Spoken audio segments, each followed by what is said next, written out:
Hi అండి, good morning all of you. నమస్తే, happy Sunday.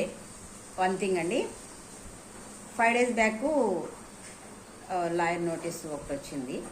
దానిలో ఏముందంటే నాకు వేరే ఎఫ్ఐఆర్లు అంట కడుతూ ఎవరో శేష అంట తెలియని పేరు పెట్టారు. సో ఫన్ అనమాట.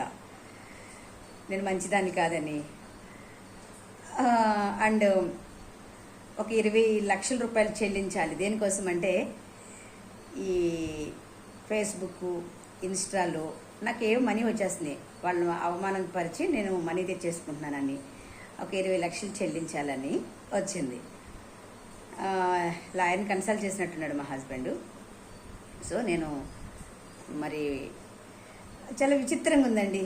నేను వచ్చేసి 2.5-3 సంవత్సరాలు అవుతుంటే భార్య ఎక్కడుంది ఏంటి అదేమీ తెలియకుండా, మెయింటెనెన్స్ వేస్తే అది ఇవ్వకుండా ఇంత అవస్థ పడుతుంటే నేను మళ్ళీ డబ్బులు ఎదురు చెల్లించాలంట వాళ్ళకి.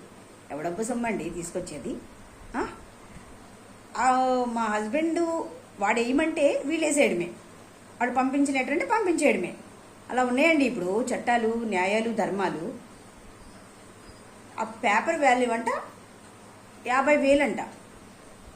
కాదండి, నా కష్టమంతా నేను అక్కడ దారబోసి 0 నుంచి వెళ్ళి మేము అక్కడ సంపాదించుకుంటే వట్టి చేతులతో నేను బయటకు వస్తే నేను ఎలా చెల్లిస్తానండి? నేను ఎలా ఇవ్వగలను?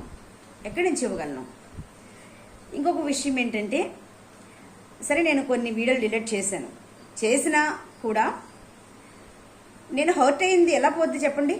అక్కడ ఇంక్లూడ్ వాళ్ళతో అసలు నా వివాదం లేకపోతే నేను హర్ట్ అయిందంతా వాళ్ళ వల్ల అయితే, వాళ్ళు లేకుండా నేను లేను. ఆ మ్యాటర్ లేకుండా లేనే లేదు.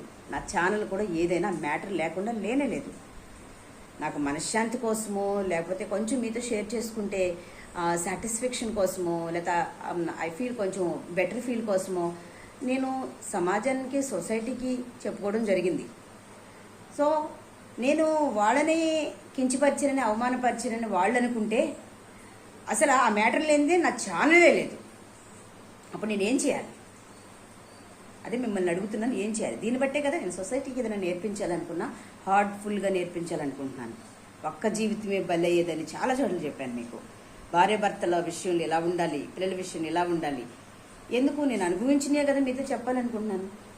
సో అదండి, ఎటు వెళ్ళిపోతుంది సొసైటీ, ఎటు వెళ్ళిపోతుంది సమాజం, ఎటు వెళ్ళిపోతుంది అంటే మానవ హక్కులు ఏమైపోతున్నాయి, స్వేచ్ఛ ఏమైపోతుంది, అంత దారుణంగా ఉంది సమాజం, సొసైటీ.